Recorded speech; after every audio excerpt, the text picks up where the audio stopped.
A priest was being honored at his retirement dinner after 25 years in the parish. A local politician and member of the congregation was chosen to make the presentation and give a little speech at the dinner. However, he was delayed, so the priest decided to say a few words while they waited. "I got my first impression of the parish from the first confession I heard here," he began. "I thought I had been assigned to a terrible place. The very first person who entered my confessional told me he had stolen a television set and, when questioned by the police, was able to lie his way out of it.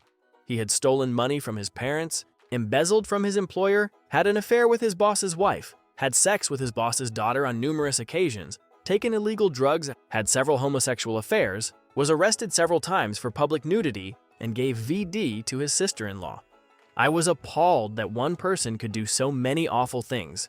But as the days went on, I learned that my people were not all like that, and I had indeed come to a fine parish full of good and loving people."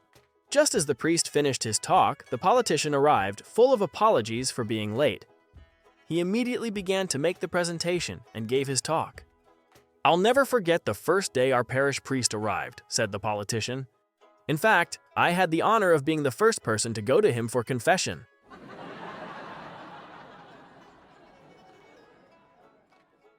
On his deathbed, old Bob is surrounded by his loved ones. He gathers all his strength and whispers, 'I must tell you my greatest secret.' His family members are all ears, urging him to go on. 'When I was young, I had it all,' explains Bob. 'Fast cars, cute girls, and plenty of money. But a good friend warned me, get married and start a family, otherwise no one will be there to give you a glass of water to drink when you are on your deathbed.' So I took his advice.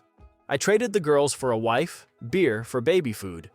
I sold my Ferrari and invested in college funds, and now, here we are. And you know what?" "What?" the fascinated members of his family whispered back. Bob said, "I'm not even goddamn thirsty."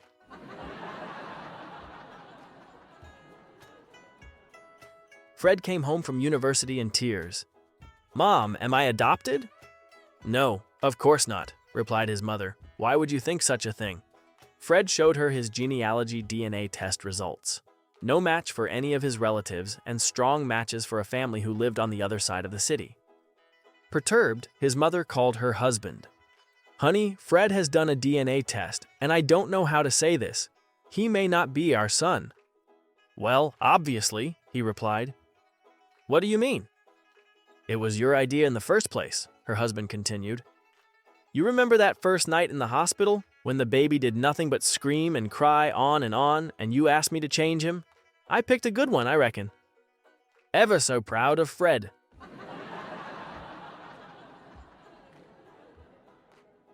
An Italian guy, a real Casanova, is out picking up women in Rome. While at his favorite bar, he manages to attract one rather attractive-looking blonde. So, they are back at his place, and sure enough, they go at it. After a long while, he climaxes loudly. Then he rolls over, lights a cigarette, and asks her, "So, you finish?" After a slight pause, she replies, "No." Pleasantly surprised, he puts out his cigarette, rolls back on top of her, and has his way with her again, this time lasting even longer than the first, and completing the deed with even louder shouts. Again, he rolls over, lights a cigarette, and asks, "So, you finish?" And again, after a short pause, she simply says, "No." Stunned, but still acting reflexively on his macho pride, he once again puts out the cigarette and mounts his companion du jour. This time, with all the strength he can muster, he barely manages to end the task, but he does, after quite some time and effort. Barely able to roll over, he shakily reaches for his cigarette, lights it again, and then asks tiredly, "So, you finish?" She replies, "No, I'm Swedish."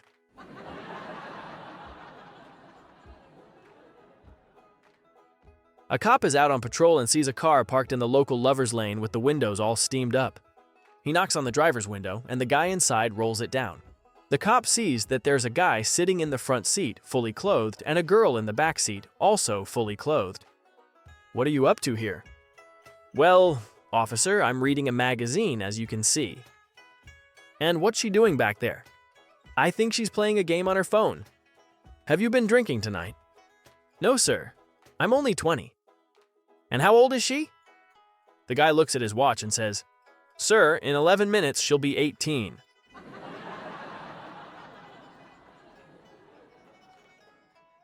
A man wearing a ski mask and carrying a gun bursts through the door of a bank.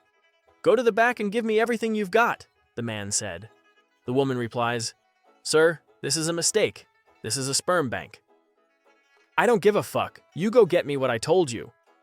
The woman goes to the back and comes out carrying a tray full of sperm samples. "Open one of those samples," the man says.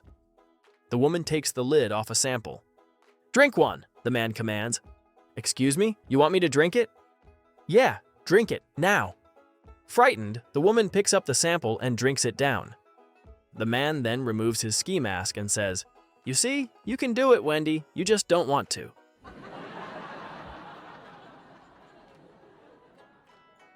Three men are outside heaven's gates, waiting to go through. The angel at the gate tells them, "Depending on the length of time and faithfulness to your last partner, your way across the bridge to heaven will be decided." The first guy says, "I was with my wife for 5 years and cheated twice." The angel gives him an old model pickup. The second guy says, 11 years and only once. The angel grants him a Mercedes. The last man says, 20 years and not once. We loved each other with all our hearts. The angel is duly impressed and bestows upon him a gold edition Lamborghini. The man soon passes the other two. Hours later, the two men catch up to him at a diner. He's sitting at a table alone, sobbing and muttering to himself.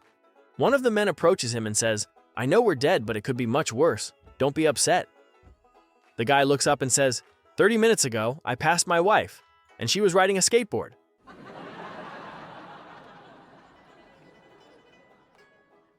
Three women worked in the same office with the same female boss. Each day, the boss left work early. One day, the women decided that when the boss left, they would leave too. After all, she never called or came back to work, so how would she know they went home early?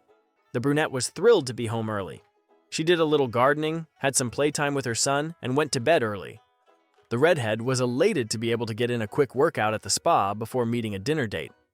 The blonde was happy to get home early and surprise her husband.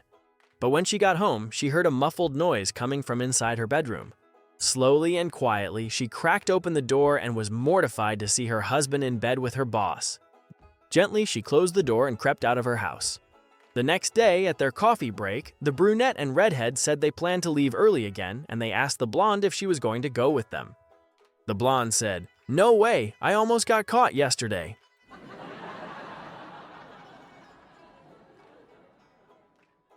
Eddie desperately wanted to have sex with this really cute, really hot girl in the office, but unfortunately, she was dating someone else. One day, Eddie got so frustrated that he went to her and said, "I'll give you $100 if you let me have sex with you." The girl looked at him, then said no. Eddie said, "I'll be really fast. I'll throw the money on the floor, you bend down, and I'll finish by the time you've picked it up." She thought for a moment and said that she would consult with her boyfriend. So she called him up and explained the situation.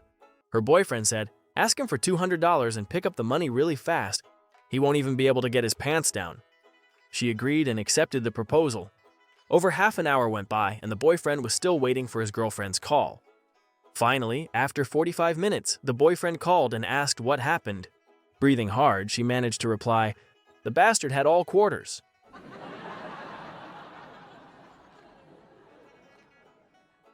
A handsome priest and a young nun are traveling when their car breaks down, and they are forced to spend the night in a motel with only one room left. The priest, being a gentleman, said, "Due to the circumstances, let's just share the room. I'll sleep on the floor, and you can have the bed. I'm sure God will understand." The nun agrees, and they turn the lights off to sleep. Halfway through the night, the nun, who has always had the hots for the priest, gets frisky and suddenly has an idea. "Father, it's very cold. Could you help me? I'm sure God will understand." Hearing this, the priest gets up from the floor, gets a blanket, and gives it to her. Irritated but determined to succeed, she tries again after a few minutes. "Father, I'm still cold. Could you please help me? I'm sure God will understand." So, the priest gets up, gets another blanket, gives it to her, and lies down again on the floor. By now, the nun is mad enough that she throws caution to the wind. She sits up in bed and puts on a seductive pose before saying, "Father, it's still cold, and no amount of blankets will help. Just for tonight, why don't you treat me as if I were your wife? I'm sure God will understand." The priest slowly sits up from where he lies, breathing deeply as he considers this heavy decision. Treat you like a husband would his wife, you say? The nun slowly nods and winks. Then he makes up his mind and says, "All right, go and get your own blanket. I'm going to sleep."